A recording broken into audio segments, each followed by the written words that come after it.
Jonas is a nationally recognized motivational speaker, author, and of course, a magician. So come and be amazed. He's going to do it all. Jonas?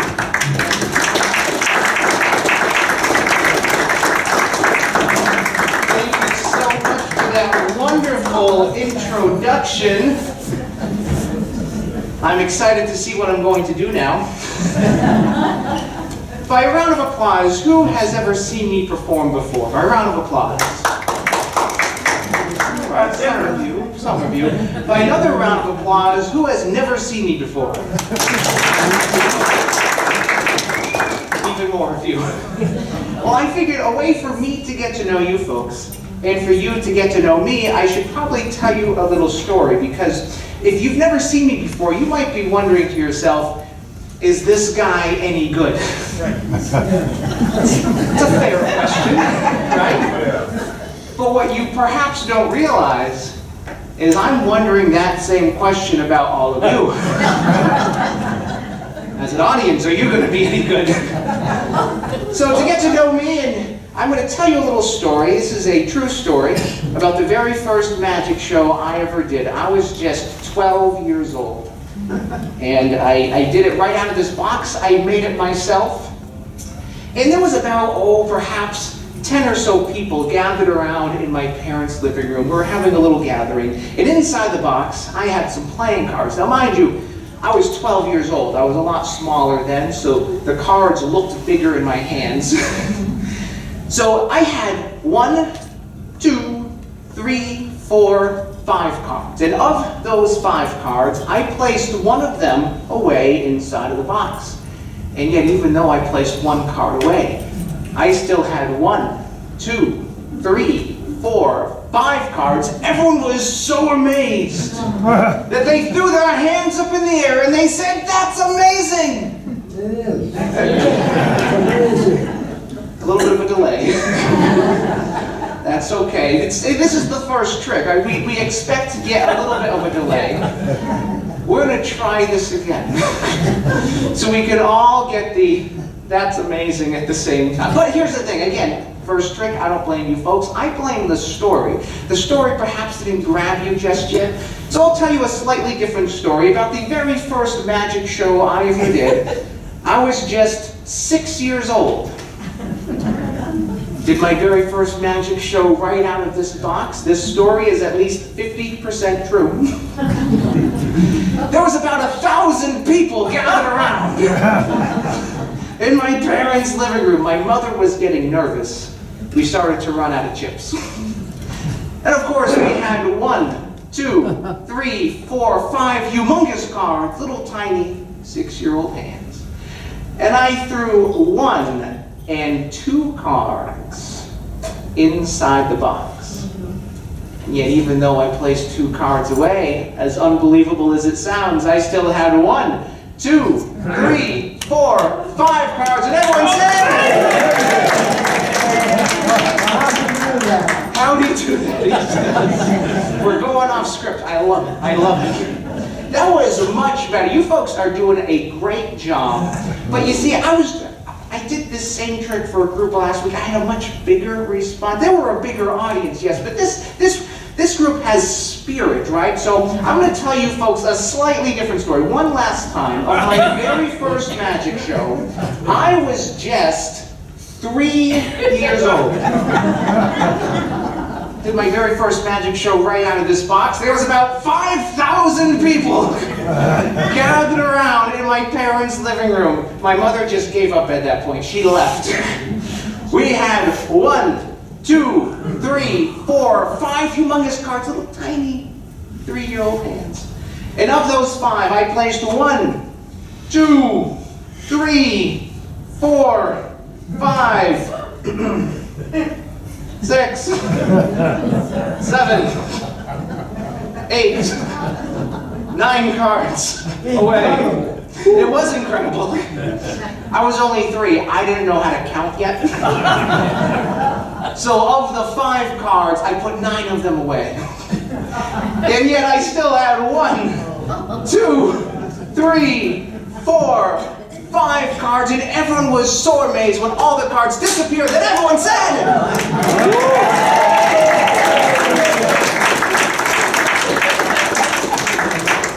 "You folks did a good job, thank you. That you got that perfectly." Yeah, for your first time, that wasn't half bad, that's right. Well, oh my gosh, I have some exciting magic tricks for you folks. Are you ready, yes? Yes. Oh my goodness. Well, I figured that we could start off with one of my favorite tricks. How many of you like puzzles? I've seen some hands, you've seen some people clapping. I have to warn you, I hate puzzles. I can't stand them because I can never figure them out. In fact, there was a puzzle that I used to, that a lot of kids, when I was growing up, they used to play with, but I never wanted anything to do with this puzzle because I thought this puzzle was beneath my dignity as a human person. I'm of course talking about the Rubik's Cube. Does anyone know how to solve this thing? No, I very rarely meet people who. One person can. But here's the idea. The Rubik's Cube, very difficult thing to solve. But just because it's difficult, that doesn't mean we shouldn't at least try. This is something that over the years, I've revisited the Rubik's Cube. Even though when I was a kid, I could never figure out how to solve it, when I got older, I decided I want to try my hand at this. But here's the thing. If we want to do something difficult, we don't just dive right into it, right? If we want to become, I don't know, a runner, we don't start off by running a marathon, right? If we want to become a bicyclist, we don't start off by riding a bicycle 3,000 miles across the country. That would be ridiculous, right? Yeah. I actually tried that once. Didn't work. True story. Made it to Connecticut from Massachusetts. We have to, of course, start small, right? So that's what I did with the Rubik's Cube. I started small. This is a regulation Rubik's Cube, just in adorable size. And let's see, let's go down over here and hi, what's your name? Barbara. Barbara? Barbara, do you know how to solve the Rubik's Cube? No, I don't. Again, few people do. I'd like you to take the cube, please, and just sort of mix up all the colors. Just sort of mix them up. It's already a mess, but please mix it up even more. And as you do, Barbara, I'm going to tell you that every time you turn the Rubik's Cube, you create a new color combination with the cube. In fact, there are, let's see if I get this number right, 44 quintillion. I didn't even know that was a number. I had to look it up online. I didn't even know. 44 quintillion different color combinations that you can make with the Rubik's Cube. So each time you make a little turn, you're making a new color combination. If you had a regulation size cube, for every possible turn, it would fill the entire Earth's surface. Get this, 275 times. That's a lot of cubes. Barbara, is the cube mixed? I certainly hope so. You certainly hope so. You didn't solve it, did you? No. That would be a miracle. Thank you. Give Barbara a nice big hand. Thank you. Now I'm going to show you folks how I have figured out how to solve the Rubik's Cube. Now mind you, the world's record for solving the cube is just right about 5 seconds to solve the cube. I can't do that. That would truly be a miracle. But I have my own kind of record that I'd like to show you folks. Does anyone have a watch with a second hand? Or perhaps an iPhone with an app that can keep track of time? I have a stopwatch that I can use. Let me get this out. We're going to time and see how long it takes me to solve this Rubik's Cube. Let's see, we're going to put the stopwatch here. As soon as you folks say go, I'm going to press start on the stopwatch. We'll see how long it takes me to solve this. Is everyone ready? Go. Oh, okay, I heard someone say go. All right.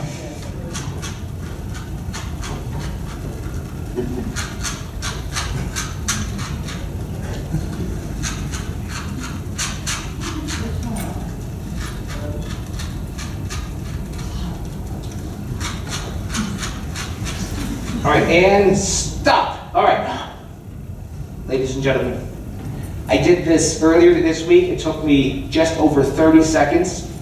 It didn't even take me 20 seconds. 19.9 seconds. Ladies and gentlemen, the Rubik's Cube!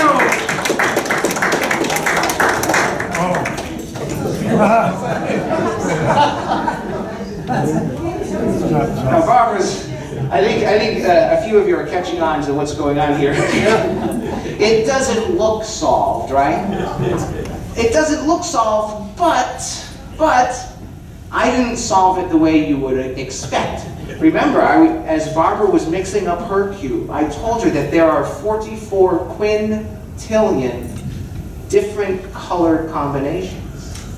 So I already figured out how to solve it the traditional way of having all the colors, like all the orange on one side, all the yellow on one side. That's the traditional way. But I decided to create a new color combination and solve it for that. Isn't that amazing? I can sense some doubt in some people.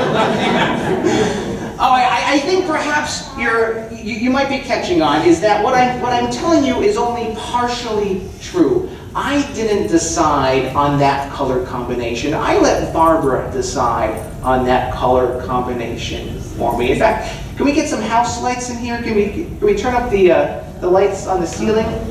Thank you, sir, because I want to show you folks what Barbara did. I'm going to bring this forward. The cube that Barbara mixed and my cube, our colors match perfectly. Thank you. But not just on this side as well. I'm going to come around so you folks in the back can see as well. Not just on two sides, but truly on every single side of the cube. Thank you. Now it's good. Oh, did I get the top too? All right, sometimes I miss a square here or there, but even when I miss a square here or there, it's still pretty impressive, right? But you caught me on a good day. I also got the top. And the bottom as well. Let's give Barbara a nice big hand.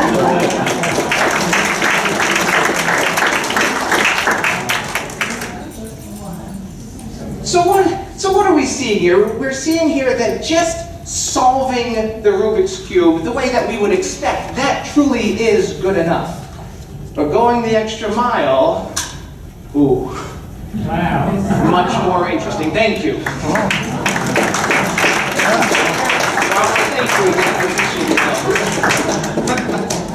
Are we having fun, yes?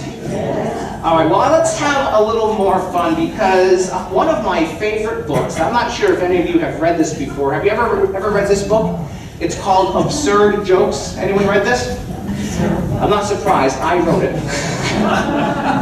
It's called Absurd Jokes by Jonas Cain. Now what this is, I have a lot of my own jokes in here, but I also collected a lot of my favorite jokes that I've heard since I was a little kid. I have a terrible memory, so I have to write everything down, and I put it right in here.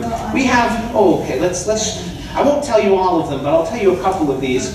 I attended the wedding of two antennas. The ceremony was pretty nice, but the reception was amazing. Absurd. But seriously, folks, it was an emotional wedding. Even the cake was in tears. I'll stick to the magic. All right, let's see. If I need someone, if I'm going to come down into you, let's keep the lights on for the time being. Let's go over here. We have so many people. Hi, folks. How you doing? Nice to see you. Welcome, welcome. We having fun? Yeah? Yeah? Let's see. This gentleman over here. What's your name, sir? Rob. Rob Jonas. All right, Rob. You look like you're a fun guy. Are you a fun guy? Is that true? I'm going to flip through the pages of the book. And wherever Rob says stop, we're going to choose that page. I'm going to put the bookmark into the page, and Rob is going to look at some information on that page. That will become Rob's page. I'm going to come over to you now, Rob. Wherever you like, just say stop. Stop. Right here. Are you happy with this page? I haven't seen it, but I'll say. Okay, it's good. The bookmark goes in. Rob, I'm going to get close to you. You're going to look at the very first word on the page. You're not going to let anyone else see what the word is. You're not going to say it out loud just yet. But just remember what the very first word is. You see the first word? All right, don't say it out loud yet, but you have it. All right, you may take the book. The bookmark is out. You can hold on to the book. Because I'm going to come over now to the front of the room so everyone can see me. Let's recap what's just happened. Rob had a free choice of any page from the book. He looked at the very first word of the page, and then I gave Rob the book. You have the book now, right? Now, some people accuse me of cheating, like maybe because I wrote the book, maybe I put the same word as the first word on every page. Rob can verify. If you flip through the pages of the book, Rob, you'll see every page is different. There's a different joke on every single page. So if you want to check that later, you may. But even though there are different jokes on every page, and Rob had a free choice of any one, is it possible that I knew the word that Rob would choose before he even knew he was going to choose that word? Is it possible? Of course. I'm getting some people like, yes, of course, because it's a magic show. Right? So of course it's possible. It's not likely, but it is possible. Inside of my pocket, I have a piece of paper. And written down on that piece of paper, I have a word. Rob, as soon as you say your word, I'm going to take the piece of paper out of my pocket. I'm going to open it up and I'm going to show everyone your word written down. Does this sound incredible? Yes. It does. Ladies and gentlemen, Rob, in a loud voice, what word are you thinking of? You may say your word, Rob. Eat. Eat? E-A-T. E-A-T. The word is eat. And on this piece of paper, in this dictionary. There's a piece of paper in this dictionary. Oh, here it is. Oh my goodness. Let me go over here. Eddie Spaghetti, I met you earlier. Let's take a look. What word is that? Eat. On the piece of paper from my pocket. Ladies and gentlemen, thank you very much. It's amazing. We say with sarcasm. Now, what I said was true, right? I said it would be on a piece of paper in my pocket. Now, of course, I didn't mention all the other pieces of paper. I didn't want you getting the wrong idea. But what I said was true. This was the absurd part. Rob is holding the absurd joke book. That's the absurd part. However, in the back of the dictionary, I have another piece of paper. That piece of paper has a picture of me on one side, and on the other side, I have another word written down. And let's see, what's your name, miss? Marge? Marge is going to verify for us. Does this piece of paper say Rob's word eat? Does that say eat? Do you want me to call out the number? Oh, yes, please. D89 RC E16. That was, you said it perfectly. But what I think I forgot to mention to everyone, I wrote it down in code. But that's code for Rob's word eat. You believe me that that's the word, right? Yeah, yes, she says with a smile. All right, I'll tell you what. I'm going to tell you folks this code so that you can all understand what's happening here. This code is very special. Let's see, the first part is P89. That stands for page 89. If we look at page 89 in this book, Marge, can you verify that this is page 89? Yes, I can. Is the word eat on this page? Yes. All right, but there's more. RC. Right column. We have a left column and a right column. Is the word eat in the right column? Yes. Yes, it is. The plot thickens. Everyone go, ooh. There's one more part here. What's the last part? E16. E16 stands for entry number 16. So entry 16, entry 16, right? So let's count with me now, Marge. 1, 2, 3, 4, 5, 6, 7, 8, 9, 10, 11, 12, 13, 14, 15, 16. What entry is that? 16. 16. And what word is it? E16. And it is the word eat. Yes. Give Marge a nice big hand. Eat. Rob, you could have chosen any page. You did a wonderful job. Big hand for Rob. You may keep the book as a souvenir. Thank you so much. Well, that was absurd. So let's see. I told you folks a story. I showed you folks a puzzle. And we told some jokes, of course. Let's take this a step further. How many of you like riddles? Anyone like riddles? Yes. I'm seeing very few people saying yes. More people shaking their heads like no. That's me too. I don't like riddles. Now what I do like about riddles is I like to sort of reverse engineer them. I like to hear what the solution to the riddle is and then go back to the riddle to find all the clues. Because the words in a riddle are meant to give us clues. More often than not, they confuse instead. But I'm going to show you folks a riddle, but to introduce this riddle, let's try another one. Using this handkerchief. With a knot tied in the handkerchief, is it possible to get the knot out without me untying it? Yes. Getting mixed responses. Some people saying sure, some people saying no. Now, at first sight, it doesn't look possible. How do we untie something without me untying it? Now, I did this for a group a couple weeks ago. Someone said, well, if the rule is that I can't untie it, can have someone else do it for me. Right? You get by with a little help from our friends, right? Someone else said that if you can't untie it, just take some scissors and cut the knot out. There's certainly more than one way to solve this problem, right? But this is the idea that I have in mind. Because I'm a magician, I have magic solutions.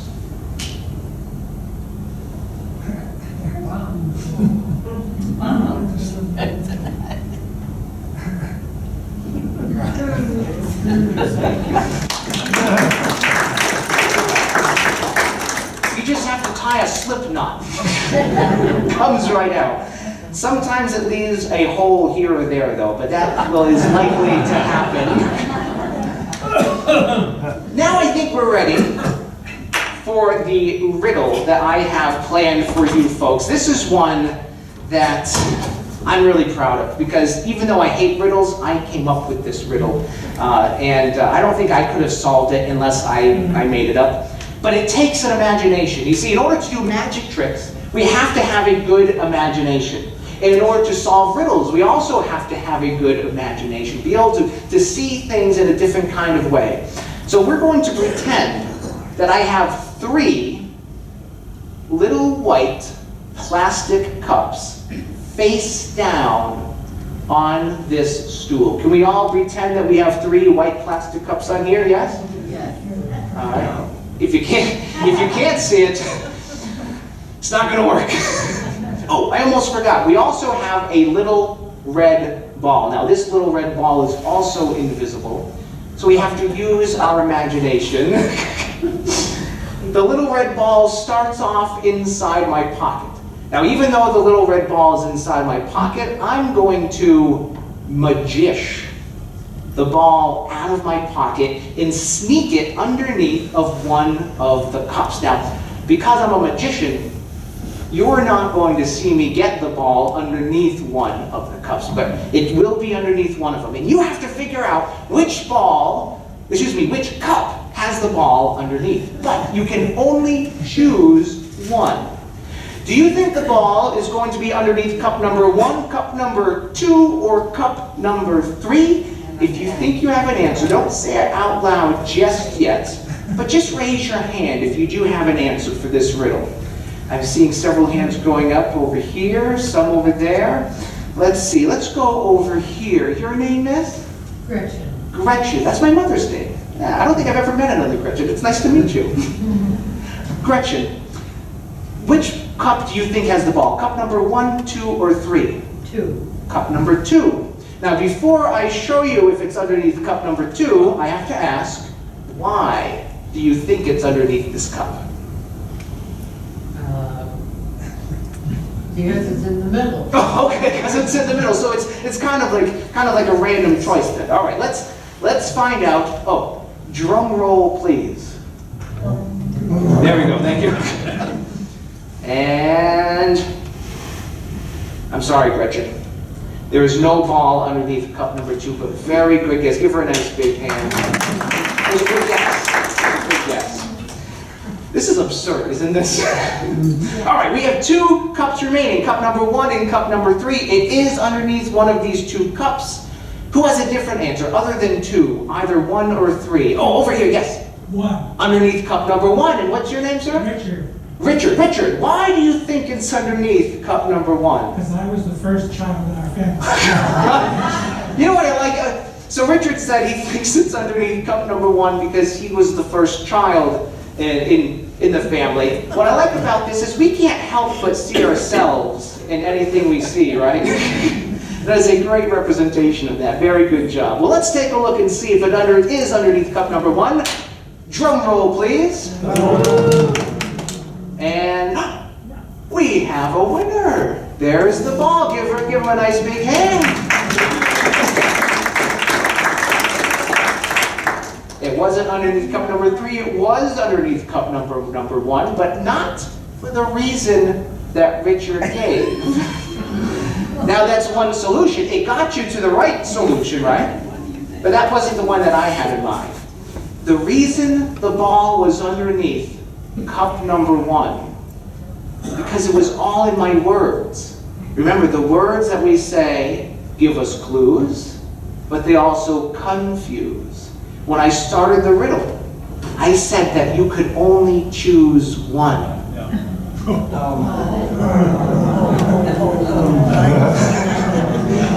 Now we thought I meant you could only choose 1 of the cups, but I meant you could only choose cup number 1. Let's take this a step further so we can unpack this a little bit more. We only have 1 cup. We'll just use, this is cup number 1, the real cup number 1. And let's go down over here. Hi, how you doing? What's your name? Sally. Sally, nice to see you. Sally is going to investigate cup number 1. Please make sure, is there anything inside that cup? Yes, there's a piece of dirt. Oh, there's a piece of dirt. Is there really? Oh, there is. Now I'll have you looking at my cups anymore, Sally. Other than the piece of dirt, is there anything inside the cup, Sally? I should really clean these cups out between shows. My. That was fun. All right, we have cup number 1. Oh, I almost forgot. We also have the little red ball. I'll ask someone over here, Sally. We clean this off first. And your name? Muriel. Muriel, nice to see you, Muriel. Take a look at that ball. Make sure that is there's nothing, I don't know what would hide in it, but anything around it. Make sure that's a regular red ball that you might find in your own home if you were a magician. The real deal? I'm not sure. I'm not too sure either. All right, so we have the ball and we have the cup. The ball starts off inside the cup. The ball goes inside my pocket. And my job, of course, is to try and sneak the ball out of my pocket without you seeing and place it underneath the cup. Does this make sense? Are you folks ready to start? All right, the ball goes inside my pocket. I'm going to magish the ball underneath the cup. Oh, thank you. I was being sneaky, and it was quick, We're going to do this again. There is a rule in magic. A magician is never supposed to do the same trick twice for the same audience. Because if you do, then you'll have a better chance of figuring it out. There's no surprise otherwise, right? I'm going to break that rule with this trick. We're going to do this again, And this time, you might catch me. I hope you won't, but you might. The ball starts off inside the cup. The ball goes inside my pocket, and this is where I get nervous. I see some of you gesturing to each other. Some of you caught on. Some of you are being polite. Thank you. I appreciate that. And remember, it's all in the words, right? I told you, I said with my words that I was placing the ball inside my pocket. But we didn't actually see the ball go inside the pocket. You saw my hand, but you didn't see the ball. The logical conclusion is that the ball never left the cup, right? That's the logical conclusion. Let's take a look. Oh, it did. It did leave. It did leave the cup. It actually is inside my pocket. But this is what I wanted us to understand about magic, but also about riddles, about anything in life that's going to confuse us. If we thought the ball was going to be underneath the cup, I would have showed you that it was actually inside my pocket. But if we thought it was inside my pocket, I would have showed you that it was actually underneath the cup this whole time. Isn't this fun?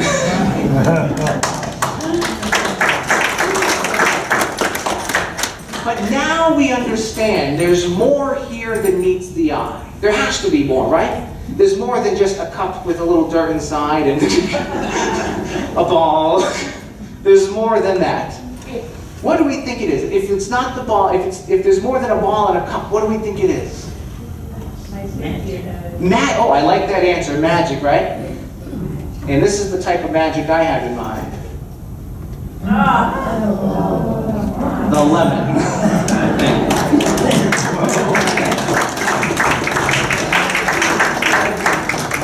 Because life will try and trick us and throw us a few lemons, but what do we do when life gives us lemons? We make lemonade. That's right. I did this trick yesterday at a performance up in Brattleboro, Vermont, and the guy said, "Don't make lemonade, make margarita." He was ready to party. All right, folks. You may notice there is something here not like the others. I've told you folks a story. I've shared with you folks a riddle. I shared with you folks a joke and a puzzle, but there's also some music in store for you folks. What you might not realize is that when I was a little boy, and this is a true story, my first passion was not magic. My first passion was music. And oh my goodness, I was probably 4 or 5 years old when I just fell in love with the saxophone. I don't know if it was the way that it looked. I mean, it looks cool. Maybe it was the way that it sounded, but I wanted to play the saxophone. So I asked my parents if I could play. Of course, the saxophone was bigger than I was. So they said, no, you actually physically can't. But they did say once I got older, they would give me a shot. Now, unfortunately, I had an older brother. Well, actually, I still have an older brother. We're just different ages now. Same ages apart, though. I don't know how the math works. But my older brother wanted to play the drums. So my parents let him play the drums. They bought him a drum. They bought him drum lessons. And he played those drums for a whole month. And then never touched them again. And my parents, when I got a little older, they didn't want to see me wasting all that time and all that money as well, just to waste for a couple months, right? But thankfully, even though they were hesitant, it was just after my 9th birthday. My parents surprised me by buying me a saxophone. And I'm so happy to say that now, oh my goodness, I'm terrible with math. What was that? I think it was 25 years ago now. I'm still playing the saxophone.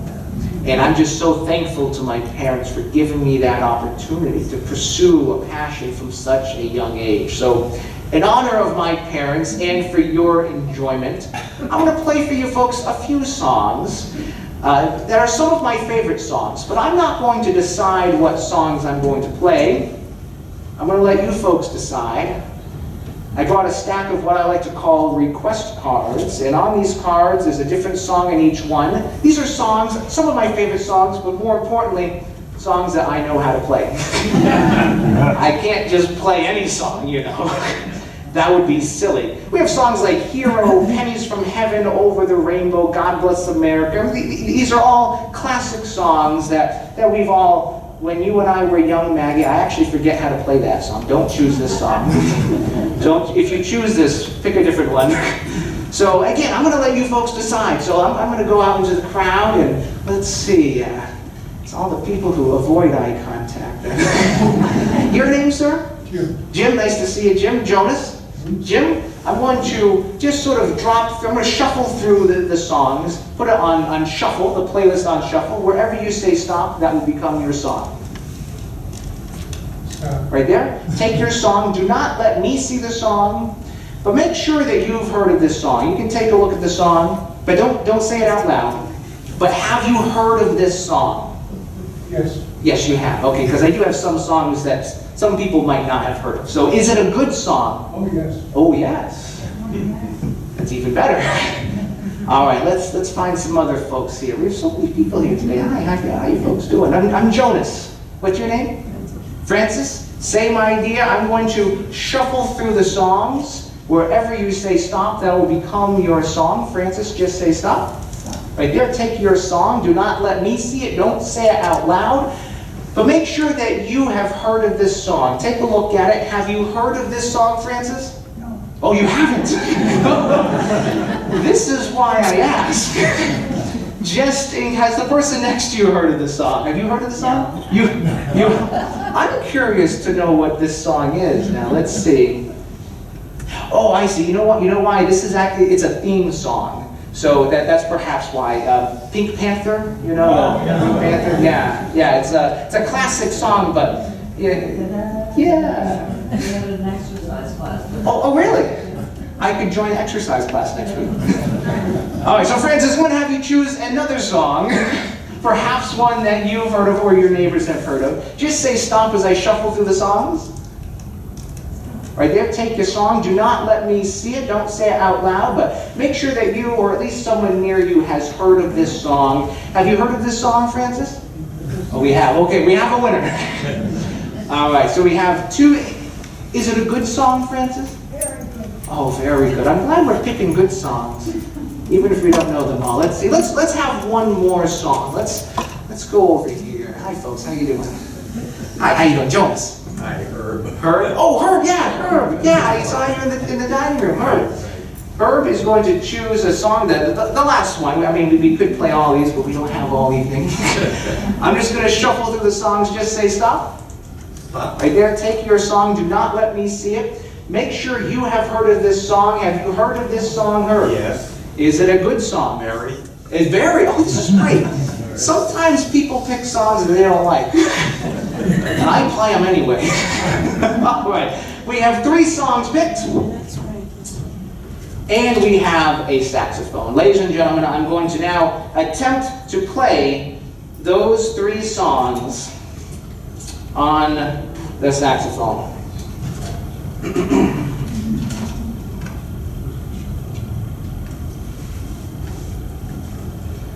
Oh, I can't play them all at once. I was going to try with all my might. Let's try. Let's see. Who picked the first song? Oh, it's over here. And your name again? Jim. Jim. Very good memory, Jim. Just concentrate on your song, Jim.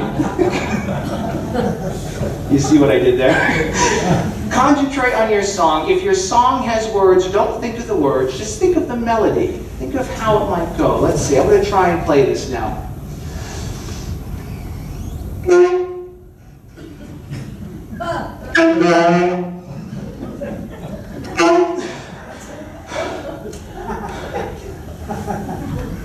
Was that your song?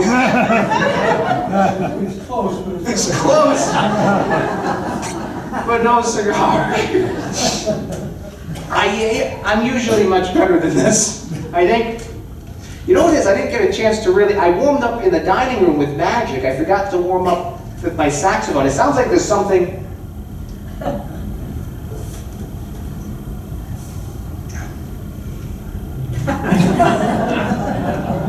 I know I put that somewhere. Let's try this again.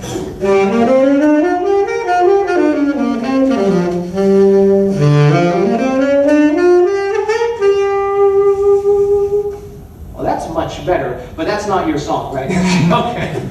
That was just me warming up. All right. Concentrate on your song. If you hear your song, you're going to say, yes, that's my song. If you don't hear me play your song, say, yes, that's my song. Got to keep the show going. I'm kidding, Jim. If I don't play your song, you may be honest. All right.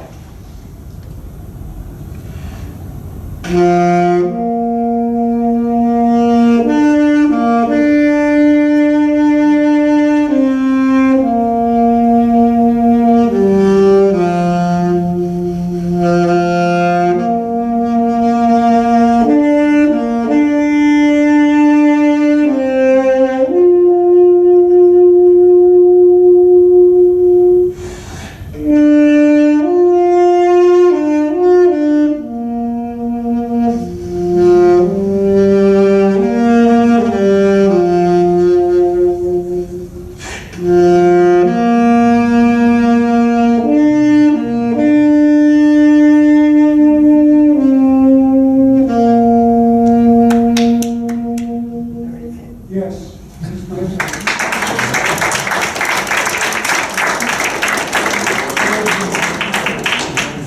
Amazing Grace, right? That's this. Give him a nice big hand. Thank you. It was Amazing Jim, not Amazing Grace. Amazing Jim. All right, that was just one song. Though we had at least three. Who else chose a song? Francis chose a song. All right.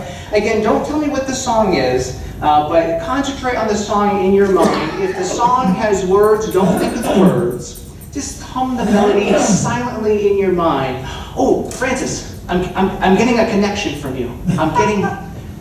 I have ESPN at home, and ESP. I have ESP. I practice at home, and I'm getting this connection. I think. Oh yes, I'm hearing it bright and clear. This song that Francis is thinking of, it is in the key of B flat major. Is that correct? Thank you. It's a lot of songs in B flat major, but I think that this is it. All right, I'm going to play this song. If this is your song, Francis will say, yes, that's my song. If it's the one I think it is, I haven't played it in a while, though, so let me see if I can remember how to play this.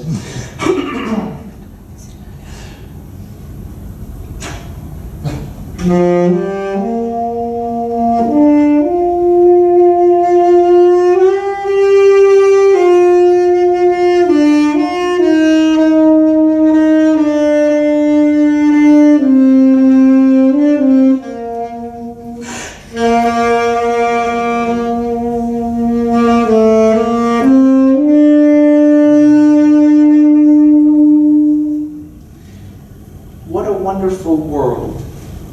Is that your song, Francis? Yes, Jesus, I'm gonna do it more. Oh, you want me to do it more? Oh, okay. I will do it more. Okay, let's start from the verse. The colors of the rainbow. If you know the words, sing along.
you so much, Francis. Give Francis a nice big hand.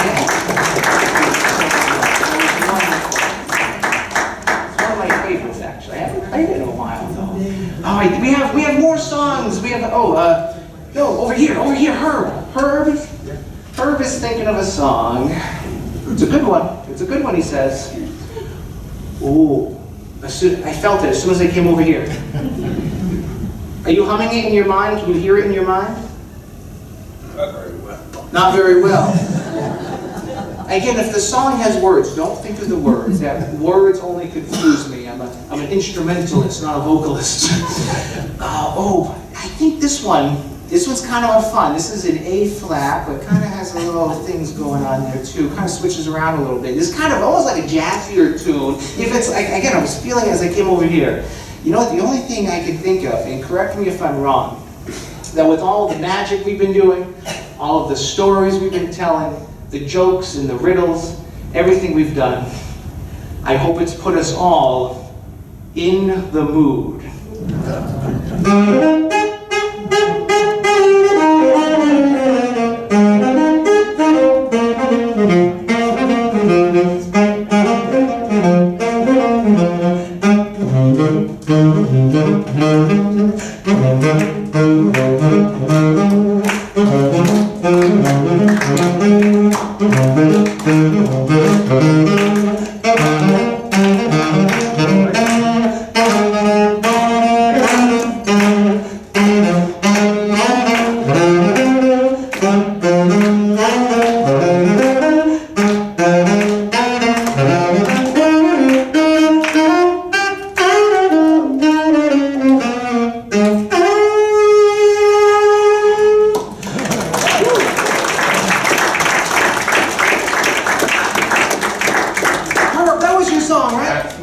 Okay, good. Thank you so much. A big hand for her. Thank you so much.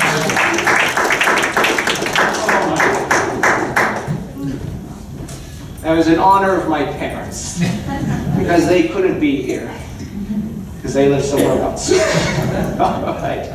So let's see. You know, folks, we played some music. I've got to let you folks know a lot about me. But what I'd like to share with you folks now is a little bit more about how I got into this whole magic thing. Like, music was my first passion, but I'm also very, very passionate about magic. Oh, I need to catch my breath a little bit. That was some hard playing there. When I was a little boy, one of my heroes in magic was a man that I had never met. And I never met him because he died well before my time. But he is considered to be one of the most popular magicians that have ever lived. And I'm of course talking about Harry Houdini. Houdini was very famous, most notably as an escape artist. He could escape out of all sorts of things like jail cells. He could escape out of straitjackets and water torture cells, as they were called. He could also get out of any pair of handcuffs. He would actually go into a town, and the police would shackle him up, and he could escape from any pair of handcuffs. He was known for a time as the king of cuffs, because no cuffs could hold him. What a lot of people don't realize, though, is that because I was so fascinated by him, I decided to, one of my little reports at school, I read a book on Houdini. So I got to learn all about his past and all about him. I found something very interesting that not a lot of people know. It's that Houdini, before he was famous, he wasn't doing escapes. Houdini was doing card tricks. And this is true. Houdini, before being known as the king of cuffs, he was called the king of cards. On one of his original posters from way back when, you could see a drawing of Houdini with a deck of cards in his hand. I actually have a copy of this poster in my studio back home. So I would like to perform a magic trick that I don't think Houdini ever performed. But I do this piece, I created it kind of in honor of him, because it combines two of his passions. And I'd like to show you what Houdini might have done if you decided to do this kind of a trick. Let's see. Do we have any card players here? Anyone who likes to play cards? We have a few people over here. Over here. What's your name is? Elaine. Elaine. Elaine is going to choose a card from the deck of cards. Wherever you say stop, that's going to become your card, all right? So you don't have to get up. You can stay right there, Elaine. Just say stop as I shuffle through the cards. Stop. Right there, take a look at your card. Don't tell me what it is. I'll show the people around you as well, just in case we forget. Don't forget. All right, and choose someone else. Choose anyone else here. Point to anyone else. Sylvia. Oh, Sylvia. Sylvia. We surprised you just now. So Sylvia is going to also choose a card, the same as Elaine just did. Just say stop as I shuffle through. Stop. Right there, take a look at your card. Don't tell me what it is, but don't forget what it else. Show the people, yes, any spaghetti will look at the card too. We met a few days ago. All right, so Sylvia, choose anyone else here. Choose one last person. They're going to choose the final playing card. You. Over here. And your name again? We met her. My third try. Your third try. What's that? Oh yeah, because the third time's the charm. So just say stop as I shuffle through. Okay, stop. Right there, take a look at your card. Don't tell me what it is. I'll show the people around you as well, just in case we forget. And I'm going to give you the cards.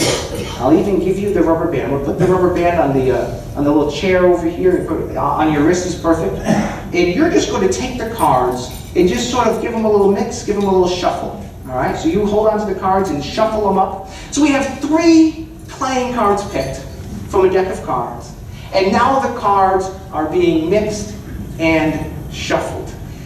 And I would like to get, you know what, I'm actually seeing, I need one more person to help me out with this. So many possibilities. Da, da, da, da, da, da. You have the joke book. Well, I met you earlier, sir. What's your name again? Arnold. Arnold, would you mind helping me out with this, I would please? be delighted. Thank you. If you could join us at the front of the room, Arnold. Give him a nice big hand.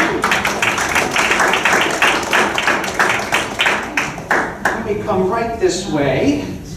And Nothing in my pocket. I hope there's nothing in your pockets. Well, Arnold is going to help us out with something kind of unique. Only kind of. Only. Well, it's something that you may have seen before, but not in this way. All right? So it's not entirely unique, but the way we do it is going to be different. 3 cards selected. The cards are mixed. You can keep shuffling, but once the cards are completely mixed to your satisfaction, place the rubber band around the deck of cards, and I'll grab those in just a moment. But Arnold, you have a very special gift. I have something inside of my suitcase that I don't know if you've ever tried one of these on before. Oh yeah, back at the institution. Oh, really? Oh, this is a step up then from the other place. Well, Arnold, well, since you've been in one, you know how they work, right? I'm going to place the straight jacket on. It's kind of like a regular jacket, but you put it on backwards. And there's a series of buckles. Now I'm going to turn this way so everyone can see what you're doing. Now Houdini could escape from the straight jacket. Oh, I think it was something about 2.5 minutes it would take him to escape from the straight jacket. I'm going to see if I can break that record today by escaping in a better time than Houdini, or at the very least, to beat my own personal record of just under 2 hours. Whichever comes first. Don't go anywhere. And again, at the same time, I'm going to try and find those 3 cards. I think I'm the only performer in history combining 2 of Houdini's passions into one trick. So if this works, which the way that as tight as he's getting me in there, I'm not sure if it will work. But we're going to see if I can escape and find those cards. Arnold, how are we doing? I think you're all set. Thank you very much, I will Arnold. be back about 2 hours. You say? Just under 2 hours. Is the bar open until 3? I hope so. I would shake your hand, but my hands are a little busy. Thank you so much. A big hand for Arnold. All right. Ladies and gentlemen, the world world's famous straitjacket escape performed by me and trying to find those 3 cards. Ladies and gentlemen, are we ready?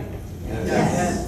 I said, are you ready? Yes! Okay, on the count of 1, 2, 3. 4, 5, 6. What dance is that?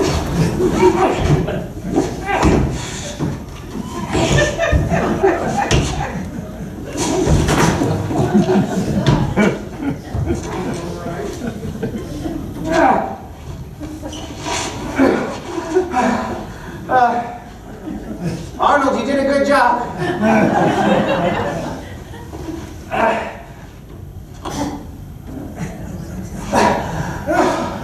I'm having flashbacks to my birth. All right.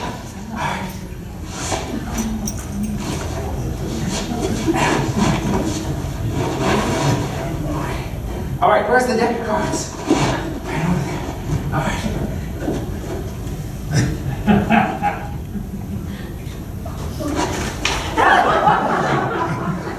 It's one of these. All right, I think it might be one of those ones. I think it might be this one. Let me see. No. All right, who chose a card? If you chose a card, hold up your hand so I can see where we are. All right, I have one card here. Let me find one of these.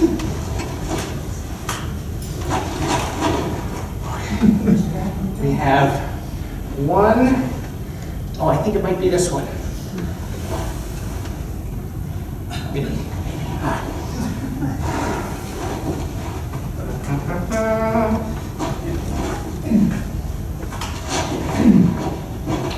I heard you playing the saxophone. Playing the saxophone at the same time?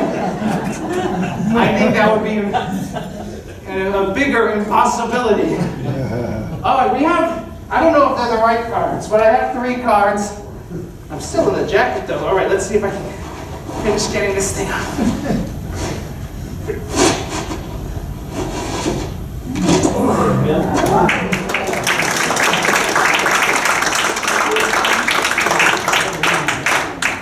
Ladies and gentlemen, don't try that at home. Do it in the meeting room. I made a mess of the cards, but we also have 3 cards that I've selected from the bunch. And let's see if these are the correct 3 cards. Let's see, if you chose a card, let me see your hands again. We have 1, 2, and 3. All right. When you hear your card name, just lower your hand and say, yes, that's my card. Who chose the 3 of clubs? I did. That was your card, the 3 of clubs? Yes. Give her a nice big hand. It's the 3 of clubs. I was in a straitjacket from a shuffled deck of cards. All right. Who picked the King of Hearts? Who did? You did? This was your card? Ladies and gentlemen, thank you. All right, last but not least, 1 card left. This can only mean it's your card, right? Jack of Spades, your card. No. It's gotta be one of these. Seriously, it wasn't the Jack of... The two of Hearts. Oh, I think I know what she's getting at.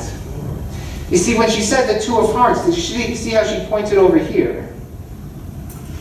Because when life gives us lemons, when things don't work out the way that we would like, what do? Make lemonade. Or margarita. But here is the deepest secret that nobody knows. And here is the wonder that's holding the stars apart. It's an E.E. Cummings poem.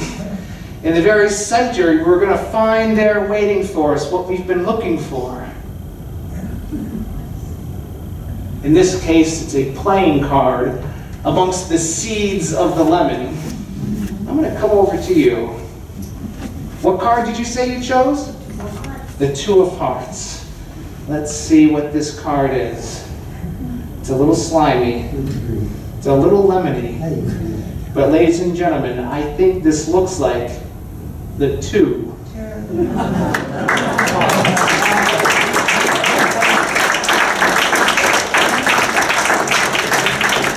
did a wonderful job. Thank you so much. You may keep this as a souvenir. Well, folks, I hope that you enjoyed our time together today.